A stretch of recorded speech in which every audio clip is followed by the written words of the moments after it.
So, how will you take the history of an antenatal patients? We have discussed it earlier. Now we will talk about the investigations important in antenatal patient, mainly on the first visit. So, what investigation will you advise? First is blood grouping and the AB or RH typing. So, it is important to arrange blood if antenatal bleeding occurs in such patients. So, blood grouping is very important. And if the patient is RH negative, then we have to check for the patient's RH status of the partner. So, the partner status is important when the RH is negative for the patient. And if there is RH negative female, RH positive partner, then they come under high risk category, that is RH negative pregnancy. And there are 50% chances of the fetus to be RH positive. So, in such situations, we will try to administer NTD to the patient to prevent RH isoimmunization after 28 weeks of pregnancy after ICT is negative. So next is CBC or hemoglobin hematocrit blood picture, MCV or CBC. So either hemoglobin can be done in a low resource setting or CBC can also be advised. As per Government of India, it should be done 4 times during pregnancy. So we have to advise CBC to the patient at least 4 times in pregnancy. Hemoglobin level of more than 11 gram per deciliter is normal in presently, and 11 to 12 is physiological anemia, while a hemoglobin level of less than 11 is a pathological situation, and it is characterized as anemia in pregnancy. If hemoglobin is less than 7, then it is severe anemia in pregnancy and it comes under high risk category. So the blood picture that can be present in a antenatal patient, it could be microcytic hypochromic anemia, which is due to iron deficiency, macrocytic anemia, which could be due to a vitamin B12 or folic acid deficiency. Hypersegmented neutrophils can also be seen in vitamin B12 deficiency anemia. So MCV is mean corpuscular volume, means volume within the RBC, and this parameter is used to differentiate between iron deficiency anemia and B12 deficiency anemia. So we all know that microcytic is iron deficiency and macrocytic is vitamin B12 or folic acid deficiency anemia. So if the size of the RBC is lesser, means less than 80 femtoliter, then it is iron deficiency anemia, and if MCV is more than 115 femtoliters, means big RBCs, then it is macrocytic anemia. Now we also do test for syphilis, either VDRL or the rapid plasma reagent test. Then testing for HBsAg, even in vaccinated individual we try to test this. HIV testing universally done in all pregnant female, but they may opt out from the screening test also. So the screening test we do for HIV is ELISA, and if ELISA is positive, then we can do Western blot assay also. Now, rubella susceptibility screening it is not a routine test, but can be done to test for the IgG antibody to rubella. And if IgG antibodies are present, then the person is immune to rubella infection, and if negative, then susceptible to rubella. Rubella vaccine should never be given during pregnancy, so we try to avoid giving rubella vaccine during pregnancy. It is given in the postnatal period, and if the patient has taken rubella vaccine, then pregnancy is contraindicated for at least 1 month post rubella vaccination. So not 3 months, it is just for 1 month, but the conception within a month. So if the patient conceived in this month after the vaccination, then there is no indication for MTP.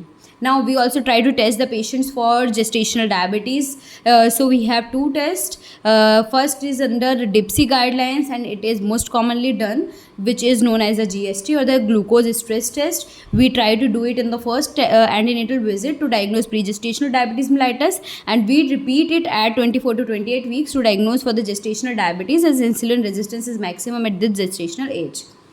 Now, for urine examination, we do urine routine and microscopy in every trimester. We will check for the urine protein by dipstick during every antenatal visit to detect preeclampsia, and urine culture to detect asymptomatic bacteria can be done once in pregnancy. But if the patient is high risk, like in diabetes mellitus or sickle cell anemia, then we do it in every trimester. This asymptomatic bacteria can induce preterm labor and can also be the cause of pyelonephritis. Routine torch screening is not advised, not indicated even with history of recurrent pregnancy loss. However, if resources are available, then we can do aneuploidy screening at 11 to 13 weeks, 6 days of gestation through NT-NB scan. And hypothyroidism recommended testing can also be done in case of high risk female. Screening for subclinical hypothyroidism is not currently recommended. Now coming to hypothyroidism in pregnancy, prevalence of hypothyroidism in pregnancy in Indian population is around 4.2 to 12%. So, what are the risks to the mother as well as the fetus due to hypothyroidism in pregnancy? Maternal risk factor includes RPL or the recurrent pregnancy loss, miscarriage, stillbirth, incidence of preeclampsia, incidence of abruptio placentae. And the fetal risk includes the IUGR or intrauterine growth restriction, preterm delivery, delayed cognitive development, and mental retardation. So, screening of hypothyroidism recommended in pregnant women with following risk factors. So, the screening of hypothyroidism is recommended in pregnant women with following risk factor residing in area of known moderate to severe deficiency. So, these are the high risk females, means residential history is important. If they are living in known moderate to severe iodine deficiency area, then screen them. Obesity, history of prior thyroid dysfunction or goiter, or history of mental retardation in the family or the previous birth, history of recurrent miscarriage, stillbirth, preterm delivery, IUD or abruptio placenta. So, obese female, prior thyroid disorder, mentally retarded baby in the family or previous birth, or recurrent abortion, IUD, preterm delivery, IUD or abruptio placenta is important.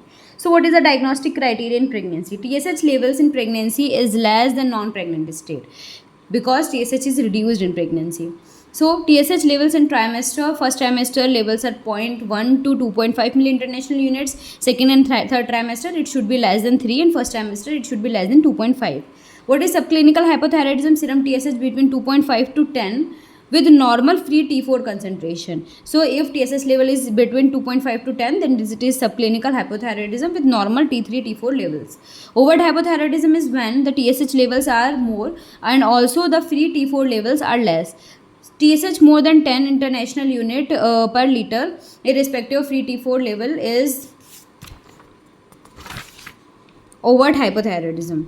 So, if TSH is more than 10, this is overt hypothyroidism, and if TSH level is 2.5 to 10 with normal T4, then it is subclinical hypothyroidism, and if TSH levels are more than 2.5 to 3 but free T4 levels are less, then it is also overt hypothyroidism. So, what is the management of hypothyroidism in pregnancy? So, hormones is less, so we will advise her to take thyroid hormones from outside, means the drug of choice is levothyroxine sodium, and it should be taken empty stomach in the morning. So, if TSH level is less than 2.5 in the first trimester and less than 3 in the second trimester, then no management is required. 2.5 to 3 to 10, then start to 25 microgram of levothyroxine per day, and if TSH levels are more than 10, then 50 microgram of levothyroxine per day to be advised. So, once treatment is started, we will try to assess the TSH levels after 6 weeks. So, we will repeat it after 6 weeks for monitoring of the patient. So, we also do what investigation? USG in pregnancy, most commonly done investigations. Patient try to forget rest all the investigation, but only remember that USG is the mandatory one. So, at least 4 scans are needed in pregnancy. First one is the dating or the viability scan, which is used to date the pregnancy and check for the fetal viability or the heart of the baby. So, the time is 6 to 8 weeks. Then we do the nuchal translucency scan, which is done at 11 to 13 weeks plus 6 days of gestation, which is an aneuploidy screening scan. Then anomaly scan or target scan or booking scan is done at 18 to 22 weeks, and the growth scan is done can be done twice, either 30 to 32 weeks or 34 to 36 weeks of gestation. If needed, if there is history of recurrent IUDs or heart disease in the mother, or if over diabetes mellitus is there, or if you are suspecting a heart disease in the baby, then we can do echo at 22 to 24 weeks of gestation. Pregnancy risk assessment based on the history investigation, Government of India considered following as a high risk pregnancy. So, what is included in a high risk pregnancy based on history? So if there is history of LSCS, then it is a high risk pregnancy. So history of previous LSCS is a high risk pregnancy, bad obstetrical history. Previous to LSCS with zero live baby is also a high risk patient. Presence of any systemic illness like CKD, chronic liver disease, etc. And if extremes of age means age is either less than 20 years or more than 35 years, then it is also high risk pregnancy. And increased BP means preeclampsia, gestational hypertension, or chronic hypertension. All these are included in high risk patients. So, what obstetric complications are high risk? Malpresentations like breech or transverse slide, twin pregnancy, placenta previa, or a low-lying placenta. Investigation: severe anemia, Rh negative pregnancy, syphilis or HIV positive patient, diabetic patient, or hypothyroid patient. So based on the risk, following color stickers should be stuck onto the ANC cards. Green means green signal means no risk factor. Red means high risk pregnancy. Blue means blue for PIH. So B for BP, B for blue. So blue is for BP and yellow is for the females with comorbid conditions like diabetes and thyroid disorders. So subsequent prenatal visits between 15 to 20 weeks, what will we do? If first trimester screening was not done for aneuploidy, then do trimester 2 screening. So if the first patient visit is at 15 to 20 weeks, then we will try to do the aneuploidy screening through anomaly scan, or either we can do serum AFP, but it is outdated. Now we only do USG, and that is anomaly scan or the level 2 or the T5 scan. Between 24 to 28 weeks, we will try to do the hemoglobin and the hematocrit concentration. In Western countries, we do this at 2 visits, that is first visit and 24 to 28 visits, but in Government of India, we try to do it at least 4 times in the pregnancy. We also try to diagnose the patient or screen the patient for diabetes mellitus through GST or the glucose screening test. Antibody screening for Rh negative females. If negative, then prophylactic anti-D can be given at 28 weeks of pregnancy. So 3 things: hemoglobin, GDM detection or screening, or antibody screening for Rh negative females. Means ICT is done and NTD is advised at 24 to 28 weeks also. Now what will we do between 32 to 36 weeks? So educate about the signs of the preterm labor. Growth scan is done between 32 to 36 weeks. We will try to confirm the presence of the placenta, whether low-lying or placenta previa, and if malpresentation is present, then external Catholic version under USG guidance can be tried at 36 weeks. Between 35 to 37 weeks, vaginal rectal swab can be sent if there is risk of preterm labor, and because group B streptococci culture is done because it is the most common cause of neonatal sepsis. Now, weight gain in pregnancy. The weight gain in pregnancy is around 12.5 kgs. Factors which affect weight gain include the socio-economic status. Parity means primigravida more than multigravida. So, socioeconomic status, higher socioeconomic status female will tend to gain more weight as compared to low socioeconomic status of the poor females. Primigravida gains more weight than multigravida. American females more than African females. And pre-pregnancy weight is also a risk factor. Higher the pre-pregnancy weight, more is the weight gain during pregnancy. Smoking does not affect maternal gain in pregnancy. So this weight recommendation is according to the pre-pregnancy BMI of the patient. If the patient is thin, means the BMI is less than 18.5, then recommended weight gain is 12.5 to 18 kgs. If the BMI is normal, that is between 18.5 to 24.5, then 11 to 15 kg of weight is gain is recommended. And if the patient is obese, that is BMI is more than 30, then weight gain of 5 to 9 kgs is recommended. Female who gain less weight have more chances of SG in the baby, and more weight is associated with hypertension, macrosomia in the baby, failed induction, and patient can land up into C-section because of more weight of the baby or the failed induction. Now, weight loss after delivery. Immediately after delivery, due to the weight of the fetus, placenta and the fluids, they get delivered, so the weight reduces by around 5.4 kgs. In the next 2 weeks, because of diuresis, 4 kg weight is lost. 2 to 6 months, around 6 months, 2.5 kg or 2.5 kg weight is lost due to lactation. Average pregnancy weight which is retained is around 1 kg.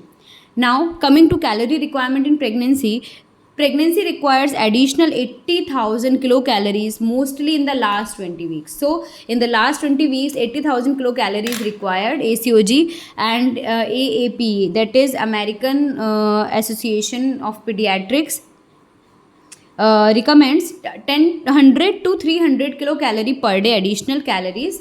Mainly 350 calories per day is required in pregnancy, not divided equally in all trimester, but the Institute of Medicine suggests that there is no calorie requirement in the first trimester, no additional calories are required, but in second trimester around 350 calorie per day is required additionally, and 450 calories per day is required in the third trimester. For sedentary lifestyle female, 2110 kilocalorie per day is required and additional to be added to this value. When the calorie intake is reduced, protein are metabolized, then being spared for their vital growth in fetal growth and development. So BMR increases in pregnancy, we have already discussed. In trimester 3, it is increased by 20%. Water retained in pregnancy is around 6.5 liters, and for the pregnant females, this occurs due to sodium and water retention. The estrogen causes sodium and water retention, which retains water also. Due to increased water retention, sodium and potassium concentration decreases. So the amount of sodium and potassium increases, but the concentration is reduced, and this leads to physiological edema in pregnancy and decreased plasma osmolarity by 10 milliosmol per liter. Now, what is the recommended daily dietary allowance for pregnant and lactating women? Protein requirement is around 71 grams. For non-pregnant, it is 45 grams.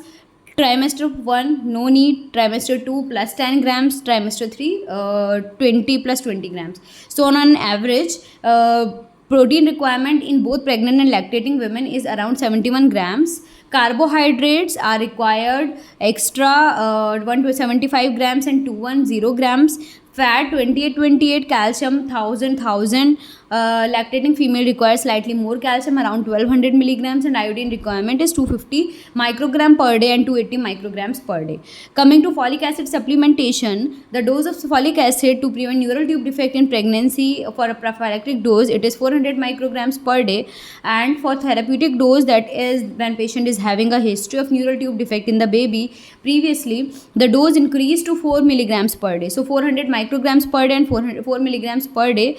Folic acid to be started 1 month before conception. 3 months before conception, we advise in case of history, as soon as the pregnancy is planned. And 3 months after conception, in both cases, and after 3 months, we will advise iron and folic acid supplementation by Government of India. So the folic acid supplementation in diabetic females, it is same 400 microgram per day as in a normal patient.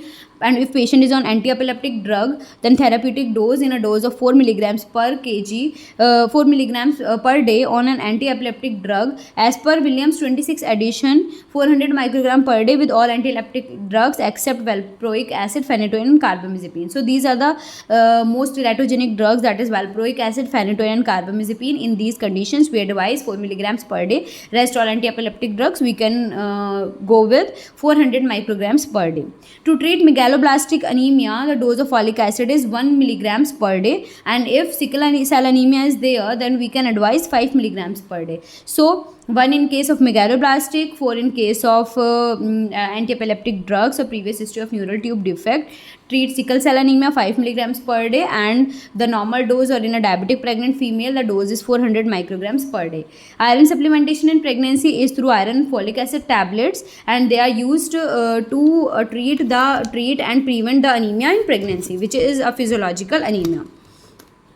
Now coming to calcium supplementation in pregnancy. Calcium supplementation in pregnancy is around 500 milligrams BD. It should not be taken with iron, and it should be taken after food. So vitamin D supplementation in pregnancy. Vitamin D deficiency in pregnant female can lead to low birth weight, neonatal hypocalcemia, hypocalcemic seizures and skeletal problems in the infancy. Routine testing for females with vitamin D deficiency is not needed.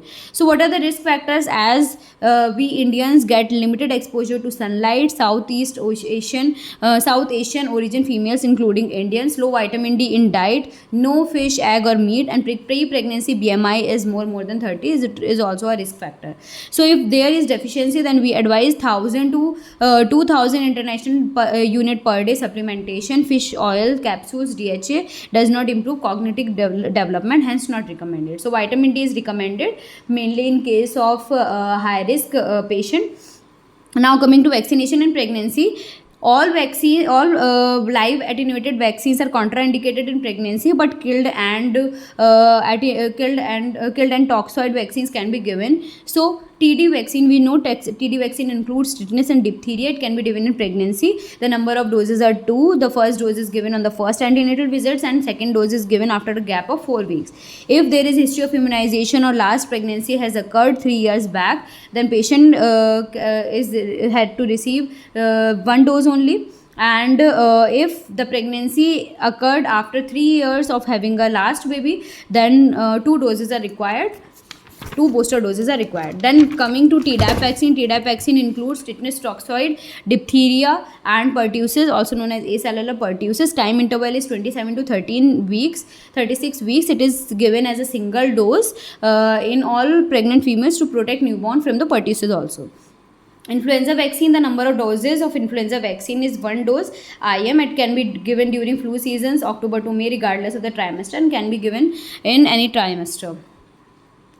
Now coming to pregnancy safety, vaccination safety in pregnancy. So what vaccines are safe in pregnancy? All that vaccines are can be given in pregnancy, like hepatitis A, hepatitis B, pneumococcal, meningococcal, and rabies vaccine. Special circumstances, we can give yellow fever, polio, typhoid vaccine. And what vaccines are absolutely contraindicated? MMR vaccines, pox vaccines, BCG is not given in pregnancy, and HPV vaccine is also contraindicated in pregnancy.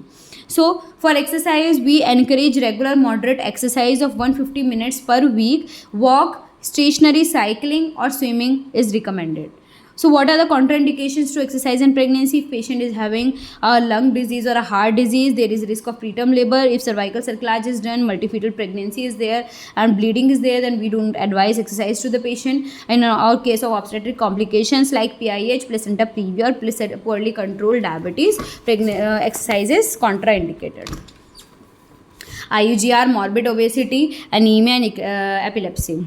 Sexual activity in pregnancy. Sexual activity is not contraindicated in pregnancy, but should be avoided in case of bleeding due to threatened abortion, placenta previa, or the preterm labor. Air travel in pregnancy can be done till 36 weeks of pregnancy. Caffeine intake, heavy intake means more than 5 cups or 500 milligrams of caffeine increases the chances of miscarriage. Moderate intake means less than 200 milligrams or 2 cups at least, not associated with miscarriage or preterm labor, but may or may not be associated with IUGR. So careful with that. Warning signs to be explained to each pregnant woman using a safe motherhood booklet. Immediate visit to the doctor in case of fever more than 38.5 degrees centigrade for more than 24 hours. Headache and blurring of vision, because there can be the sign of preeclampsia, generalized swelling of the body and puffiness of the face. Palpitation, ETC, fatigability, breathlessness at rest, because these both can indicate a heart or a pulmonary failure. Pain in abdomen, vaginal bleeding or a watery discharge, and reduced fetal movement. So these are the warning signs which have to be explained to all the pregnant females.